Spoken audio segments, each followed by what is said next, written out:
Angry teachers flogging the effigies of Education Minister Mutula Kilonzo and his finance counterpart Robinson Jeru Githai.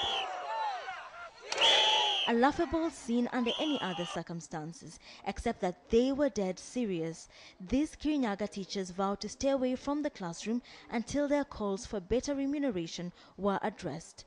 A state of affairs replicated across the country, where teachers boycotted their lessons, leaving students who were hungry to learn to revise their lessons unsupervised.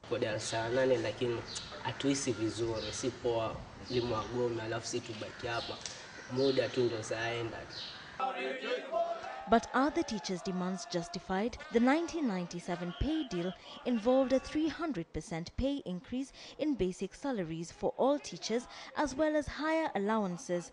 The final installment of the pay rise was paid out in 2009, but the allowances are yet to be completed as agreed. Lakini ningetaka niulize serikali iketi chini na TSC na Kenya National Union of Teachers wajadiliane wapate suluhu. Mimi ninaona serikali ikipotea njia. The Kenya National Union of Teachers proposes 50% of the basic salary as house allowance, 20% for medical insurance, 10% as commuter allowance, and 30% of basic salary as hardship allowance. This, NUT says, would help to improve the lot of the Kenyan teacher struggling to eke a living as inflation rises. Teachers are living through loans. Do you know, at some stage the Teacher Service Commission issued a circular that you cannot commit your loan beyond 1/3.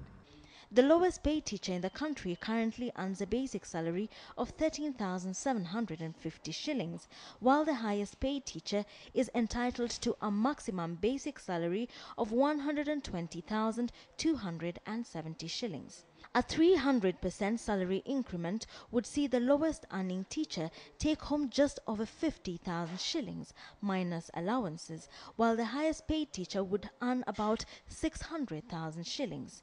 Education Minister Mutula Kilonzo says this would cost the government an extra 13 billion shillings per year on top of what is already being spent on paying teachers. Skeptics call attention to the fact that there are 278,000 teachers on the government's payroll, so that if implemented, the increase would have a significant bearing on the wage bill. Teachers, however, are having none of that.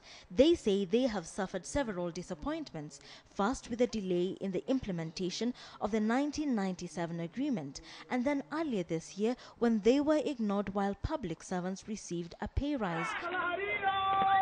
This time they say they will not budge. Empty classrooms and locked doors mean disrupted lessons and wasted time, especially in a time when candidates are preparing to sit their KCPE and KCSE exams. However, teachers say that their silence up until this moment has cost them too much and that it is time to take a stand. Reporting for KTN in Nairobi, I'm Wilkister Nyabwa.